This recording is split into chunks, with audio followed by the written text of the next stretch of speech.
Hello everyone welcome to my cooking channel. चलो आज बनैबा पाड़ छतुर सुखिला तरकारी जोटा कि खाया को बहुत ही टेस्टी।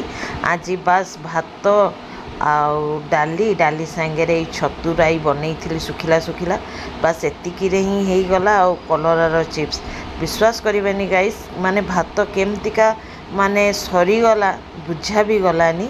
एठी सब देसी छतु को नहीं आसीचु पाड़ छतु को। तो पुओ मोर काढ़ी देखा देखो केते सुंदर छतु गुड़ा एकदम फ्रेश जहाँ कहती सकाळु सकाळु मिलगला आमको। आउ ये धरिकी आसीगले तो ताकू ही आज बनाऊँगी। एठी मु 4-5 थर धोइला परे पाड़ छतुरु देखुथुब धोइला माने नालिया नालिया पानी बाहर जेपर्यंत बाहर से जाए धोईदब। तापर भल पानी रे हलदी देकी किछि टाइम पे रखीदब। जदि किछि भी माने पोकजोक थी तो बाहरी जीव। तो एठी मसला नहीं सोरिष जीरा आउ 10-12 पाखुड़ा रसुण 5-6टा कंचा लंका को नहीं टिके मसला मु बेसी माने बाटुची एतिरे, कारण मते टिके नाकु से चुंगुड़ी राई करियार अछि बोली कि आगुरु ही बाटिकी रखी दउची एका संगे। तो एठी मु कढ़ई नहीं आउ सेतिरे सोरिष तेल को नहीं जाऊँगी। टिके नाकु तेल टिके बेसी ही नब, बेसी माने बहुत बेसी नुह। एठी मु हाराहारी 2 टेबल चामच भलिया नहीं कारण छतु तो एते टिके नाकु हो जाए। तो एठी गोटे बड़ पियाज को मु स्लाइस रे काटी देइछि ताकू पकेई देली।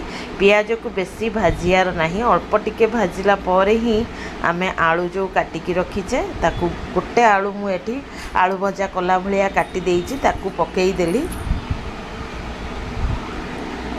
पकईकि एक पियाज सांगे आमे भाजीबा। तेणुक ही मु कही कि पियाज को बेसी भाजियार किसी दरकार ही नहीं, कारण पियाज सांगे आलू को भी भाजी नवा माने। एतिरे कौनसी भी एक्स्ट्रा मसला पकायार किसी आवश्यकता नहीं। खाली हलदी लुण देइकिरी मु आलू को आलू भजा कला भलिया आग प्रथमे भाजी नेबी। मु उलट पालट करिकिरी आलू टिके सिझी आसिला भितरे ही आमे छतु को पकेया, कारण छतु सांगे भी आलू सिझिब। तो एठी आलू को आमको बहुत सिझार किसी दरकार नहीं। तो एठी सब हलदी लुण को भल भाव मिसई देइछि। मिसई देला पर एको आमने ढाकुणी लगेईदबा 3-4 मिनट पेंकी। आ मझी मझीरे खोलिकी देखुथुब, कारण एतिरे पानी उणी किछि पड़ीनी तो तलटा लागी जिबार बेसी माने चांसेस थाए। तो सेति की तो ढाकुणी खोलिला पर मुझे छतु को पकई देली। आ छतु को भल भाव चुपुड़ी नहीं जीव, नहेले छतुरु एते पानी बाहर जे कहियार नहीं। तो ये जेहेतु मु आज सुखिला गोटे तरकारी बनाऊँगी तो मु छतु को भल भाव निगाड़ी नहीं, भल भाव गुड़ेला पर मुझे ढाकुणी लगे देती। ढाकुणी खोलिला पर मु तुमको देखौची आलू आमर लगभग सिझी आसिले। आ देखुथुब पानी मध्य छतुरु जहाँ भी बाहर थिला से गुड़ा भी सुखिया को लगी जाइछि। एई भलिया भाव में उलट पालट की खेलई का भाजीब, जो कि आलू गुड़ाक बिल्कुल भी माने भांगी न जाए। भांगी गले तरकारीटा देखिया को भल लगिबनी। आ तेमे तो जानिच इंडियन रो मेंटालिटी, जदि कौन जिनस भल देखा जाउनी तो तार टेस्टा को भी से माने कहीदेवे खराब बोलिकी।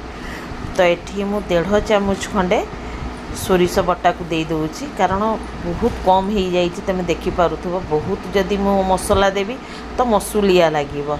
तेणुक मुझे 1.5 चामच खंडे पकईदेली। जो रेगुलर चामच आम यूज करुचे से चामच रे ही मु 1.5 चामच पकईची। आ भल भाव मसलाटा को कौन करिया ना मिसईदबा आलू आ छतु सांगे। ताहले कौन हम ना मसलाटा भी बढ़िया भाव में भाजी भाजी हो। तो ये भल भाव माने गुड़े गाड़ेकी ताकू भाजीबा। एठी देखुथुब मसला आमर भल भाव में माने कषी हो जाउची। आ टिके एमतिका भाव में खेलई दउथुब। आलू एठी देखि पारुथुब पूरा पूरी बढ़िया भाव में सिझी जाइछि, यानी कि आमर छतुराई बनिकी तैयार हो जाइछि। सी भी पूरा सुखिला सुखिला देखिपुव। या सांगे गरम भात और डाली हो गला तो तुम जानिथिबो गाइस केते टेस्टी लागिबो खाया को। आज तो यहीटा ही मोर रेसिपी खाइथिला छतु आउ डाली आउ कलरा भजा। जदि वीडियोटा देखिए भल लगे गाइस तो लाइक कमेंट शेयर और सब्सक्राइब करने को भूलबानी। चलो गाइस फिर मिसिबा नेक्स्ट वीडियो रे। Bye bye, take care, be safe guys and Jai Jagannath. Thanks for watching.